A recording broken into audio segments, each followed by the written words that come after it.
Assalamualaikum warahmatullahi wabarakatuh. Waalaikumsalam warahmatullahi wabarakatuh. Selamat pagi anak-anak semua. Selamat pagi. Sebelum kita mulai pembelajaran pada hari ini, alangkah baiknya kita berdoa terlebih dahulu. Semoga apa yang kita pelajari nanti akan bermanfaat bagi kita, keluarga kita di dunia dan di akhirat. Amin, Allahumma amin. Ayo Mas Hanif dipimpin untuk berdoa. Bismillahirrahmanirrahim. Selain kesiapan fisik kita, selain mental kita, maka tempat kita juga harus bersih. Tadi sudah disapu belum Mas Hanif? Sudah disulak Mbak? Sudah, alhamdulillah. Oke, untuk memulai pada pelajaran hari ini saya absen terlebih dahulu. Mbak Abid, Adiro, Mas Hanif, Mbak Najwa, Mbak Alvina, Mbak Tia, Mas Reza. Alhamdulillah hadir semuanya ya. Kemudian selanjutnya kita akan mempelajari pada hari ini nanti adalah mengenai keunikan sholat Jumat. Masih ingat pertemuan yang kemarin Mas Hanif apa kemarin? Dalil sholat Jumat. Apalagi Mas Hanif? Syarat wajib Jumat. Kemudian pada hari nanti adalah keunikan sholat Jumat, di mana di dalamnya nanti ada khutbah. Ada dua khutbah yang membedakan sholat-sholat dengan yang lain. Jadi di sini nanti akan ada khutbahnya. Kemudian pada hari ini pelajaran sholat Jumat ini dipelajari bukan hanya pada laki-laki saja, tapi perempuan di sini juga akan mempelajari tentang sholat Jumat agar nanti bisa mengajarkan kepada anak-anaknya mengenai sholat Jumat. Dan ketika ada suaminya yang teledor tidak sholat Jumat, maka akan mengingatkan dan menjelaskan tentang pentingnya sholat Jumat. Jadi kalau nanti sampean ini belajar benar-benar mengenai sholat Jumat, maka nanti sampean akan mampu menjelaskan tentang rukun Jumat, syarat wajib Jumat, kemudian kesunahan-kesunahan Jumat, dan itu nanti akan mampu sampean jelaskan. Oke, kita lanjutkan ke materi yang hari ini. Keunikan sholat Jumat. Peta konsep, ayo dibaca yang putra bareng semuanya. Apa ini? Yang keras. Sholat Jumat. Ini. Khutbah. Yang ini.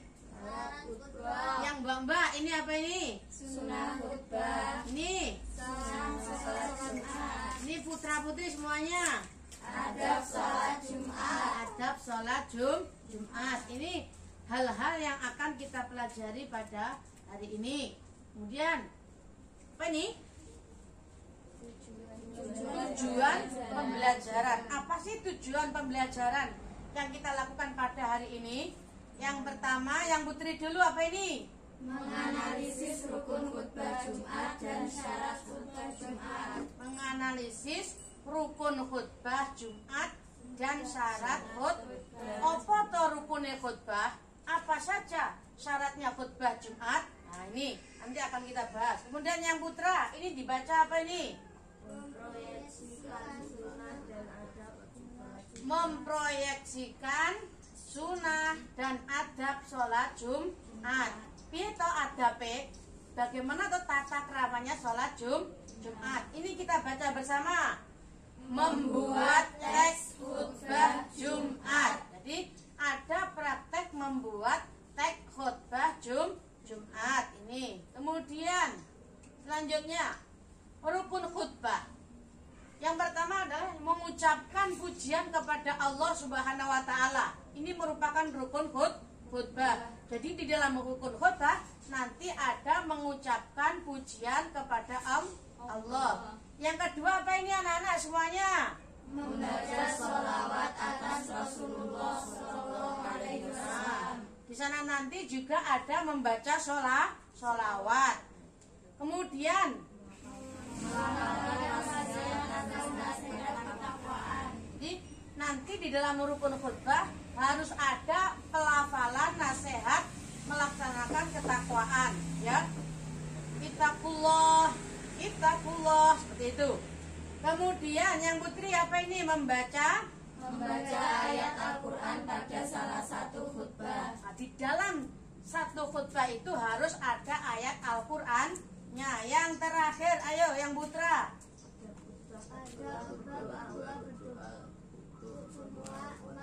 Diulangi yang kencang. Ada khutbah kedua berdoa untuk semua umat Islam. Nah, di dalam sholat Jumat ini ada nilai-nilai kebersamaan dan persaudaraan. Dibuktikan dengan adanya apa? Berdoa untuk semua umat Islam. Karena semua umat Islam itu bersaudara, maka kita saling mendoakan tanpa dibatasi desa, tanpa dibatasi kecamatan, bahkan tanpa dibatasi oleh negara. Saling mendoakan. Ini rukun-rukun khutbah. Dan selanjutnya apa ini? Syarat dua khutbah. Syarat dua khutbah, coba Mbak Abid. Khutbah Jumat dilaksanakan setelah tergelincir matahari. Nah, khutbah Jumat dilaksanakan setelah tergelincir matahari. Isu jam 09.00, jam 7 sholat Jumat nggak boleh karena mataharinya belum tergelincir. Kemudian Mbak Najwa, ini apa nih? Khatib berdiri apabila ia mampu. Jadi khotibnya yang bertugas khutbah ini harus berdiri bila ia mampu. Andai kan dia sakit maka boleh dengan cara duduk. Kemudian Mas Reza, ini apa? Khotib duduk di antara dua khutbah. Jadi di dalam khutbah Jumat ada dua khutbah. Di antara khutbah yang pertama dan yang kedua, ini khotibnya duduk. Kemudian ini bersama-sama. Ya. Disampaikan dengan suara keras dan jelas. Namanya khutbah itu harus didengarkan minimal 40 orang. Jadi khutbahnya ini harus disampaikan dengan suara yang keras dan jelas. Karena apa? Kadang-kadang di dalam saat sholat Jumat itu banyak yang tidur. Pagi capek, akhirnya sholat Jumat di sana tidur. Nah ini. Kemudian bareng. Dua khutbah dilaksanakan berturut-turut. Dua khutbah dilaksanakan dengan berturut-turut. Antara khutbah satu dengan satunya jangan sampai ditinggal BAB dulu. Khutbah pertama selesai kemudian BAB dulu atau mandi dulu. Lah ini nanti membatalkan khutbah. Yang ini, yang selanjutnya. Khotib harus suci dari hadas dan najis. Nah ini khotib harus suci dari hadas dan najis. Maka orang Islam itu wajib belajar sesuci. Masuk berpipis langsung sholat Jumat, berngengek langsung sholat Jumat, kan kotor ya. Dan terakhir Khotib menutup aurat. nah, khotib ini harus menutup aurat. Tidak boleh orang sedang khutbah tapi telanjang. Nah ini tidak boleh, dicucuk bebek nanti. Jadi harus menutup aurat. Auratnya harus tertutup, tidak boleh dibuka-buka. Cokot gajah. Selanjutnya sunnah khutbah. Ayo, coba jenenge? Lana, Mas Lana, ayo dibaca. Dilaksanakan di atas mimbar. Pakai ini, pakai mimbar. Dipakai mimbar dulu. Ini. Nah, khutbah dilaksanakan di atas mimbar. Nah ini. Tanpa mimbar pun juga boleh. Yang baik pakai mimbar. Enggak pakai mimbar juga boleh. Nah, kemudian selanjutnya khutbah disampaikan dengan fasih, jelas dan mudah dipahami. Jadi kudu genah apa yang disampaikan biar diterima oleh jamaah sholat Jumat. Kemudian ini bareng-bareng semuanya. Khotib hendaklah menghadap ke jamaah sholat Jumat. Ya, jadi khotibnya itu andaikan saya khotib, saya harus menghadap kepada sampean, jangan sampai menghadap ke sana. Ya, khotibnya menghadap ke arah jamaah. Terus selanjutnya membaca ketika nanti khotbah pertama berhenti duduk dulu, kemudian murokinya ini membaca sholawat di antara dua khotbah. Nih. Kemudian yang kelima apa? Tertib dalam 3 rukun, yaitu puji-pujian, sholawat, dan wasiat takwa.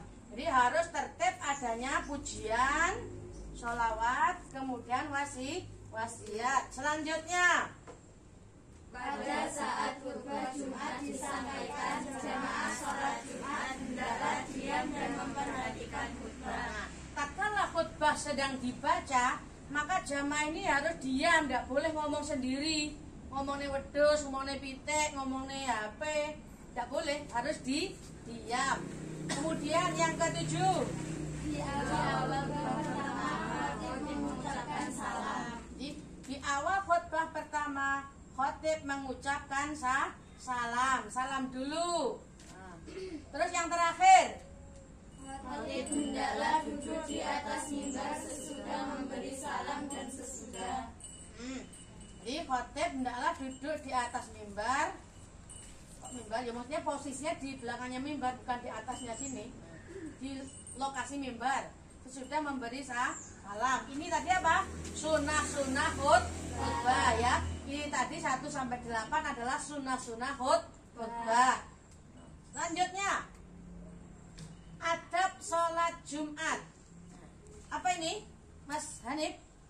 Meluruskan barisan Sholat. sholat Ketika khatib sedang berkhutbah, jamaah tidak boleh berbicara meskipun satu kata. meluruskan shaf di saat khotib sedang berkhutbah, ini duduknya jangan mecer-mecer di sana-sana. Seperti kenyataannya kadang-kadang waktu khutbah ada yang masih di motor, ada yang masih di luar masjid, ada yang di bawah pohon. Padahal harusnya adabnya itu adalah meluruskan shaf. Jadi ndang teko ndang baris sing bagus sing lurus, yaitu ketika sedang berkhutbah. Jamaah tidak boleh berbicara meskipun satu kata, karena kalau sedang khutbah dilakukan kok sampai keluar satu kata, aja gemerah, seperti itu, justru dia ibarat seperti tidak sholat Jumat, fakot lagaut, nganggur Jumatane. Jadi memang fokus ketika khutbah dibaca, maka semuanya harus diam. Matur nuwun, ini materinya sudah selesai. Dari pemaparan materi tadi Pak Biba tadi, barangkali ada yang perlu ditanyakan. Ya silakan, Mbak. Dari yang putih dulu, silakan ditanyakan. Mengapa ada 2 khutbah dalam sholat Jumat? Nah, ya, ulangi. Mengapa ada 2 khutbah dalam sholat Jumat? Mengapa ada 2 khutbah di dalam sholat Jumat? Siapa yang menjawab? Ya, Wajib jawab. Mengapa? Karena 2 khutbah sebagai pengganti 2 rakaat. Diulangi yang keras. Karena 2 khutbah sebagai pengganti 2 rakaat. Ya. Jadi karena 2 khutbah sebagai ganti dari 2 rakaat. Mungkin yang putra ganti yang tanya, putra, silakan. Yo, gimana tanya? Ya, bentar. Kapan dilaksanakannya sholat Jumat? Kalau nih, Kapan dilaksanakannya sholat Jumat? ya. Kapan dilaksanakannya sholat Jumat? Kapan kau dilaksanakan? Siapa yang mau menjawab? Ya, silakan. Sholat Jumat dilaksanakan pada waktu zuhur setelah 2 khutbah. Terima kasih. Jadi sholat Jumat dilaksanakan pada waktu zuhur setelah khutbah. Jadi khutbah dulu, kemudian baru melaksanakan sholat Jumat. Berbeda dengan sholat hari raya Idul Fitri dan Idul Adha. Kalau sholat hari raya Idul Fitri dan Idul Adha itu adalah sholat dulu 2 rakaat baru khutbah. Kalau sholat Jumat khutbah dulu baru sholat. Tuh, alhamdulillah, terima kasih, tepuk tangan untuk semuanya. Oke anak-anak, ini akan saya beri tugas untuk diskusi masing-masing sampean. Nah, ini ya, untuk diskusi. Silahkan kerjakan. Ini kerjakan.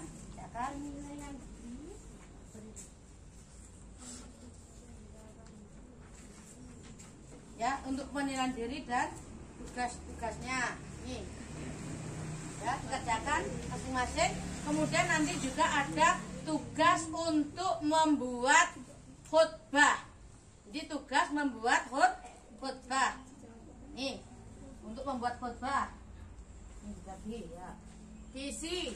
Jadi untuk penilaian dirinya diisi, untuk penilaian antar teman juga diisi, kemudian tugasnya mengerjakan ini juga diisi. Tambah satu lagi membuat khutbah. Selamat mengerjakan. Kelompok bisa kelompok putra atau kelompok yang putri.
Tugasnya sudah selesai semua? Sudah. Ya, saya ambil dulu untuk nilai penilaian diri dan penilaian antar teman. Ya, terima kasih. Kemudian mana ini? Nih. Kemudian tugas untuk mengerjakan tadi. Yang mana tugas-tugasnya? Nah, ini tugasnya. Yang mana Mas Hani pekerjaannya?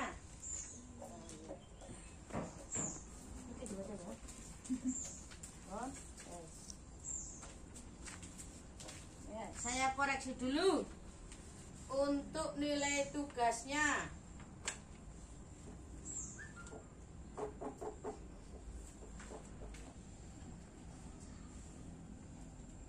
Saya koreksi. Nilai siapa yang terbaik 3 besar nanti akan mendapatkan hadiah.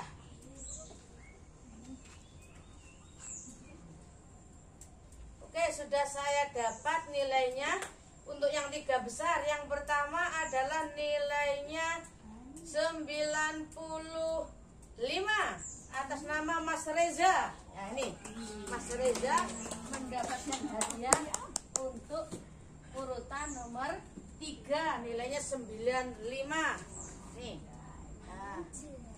Kemudian untuk nilai yang tertinggi kedua atas nama Mas Hanif. Nih hadiahnya. Nilainya 98. Kemudian untuk peringkat yang pertama atau pekerjaan yang paling bagus adalah Mbak Abid dengan nilai 100. Tepuk tangan dulu. Terima kasih. Alhamdulillah. Untuk penilaian diri sudah, penilaian antar teman sudah, kemudian untuk tugas-tugasnya juga sudah. Untuk selanjutnya, mari dikumpulkan tugas membuat khutbah tadi. Mana? Hasil karya kalian dalam membuat khutbah yang nantinya bisa dipraktekkan. Ayo, hasilnya ditempelkan di sini. Untuk yang putra, kelompok 1 putra di timur, untuk kelompok 2 di putri di barat.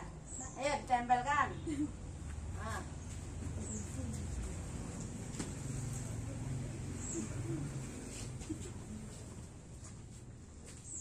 Ayo tampilkan.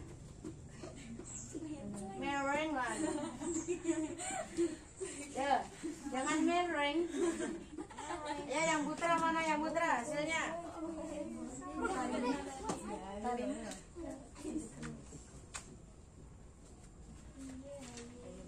Ya, yang putra.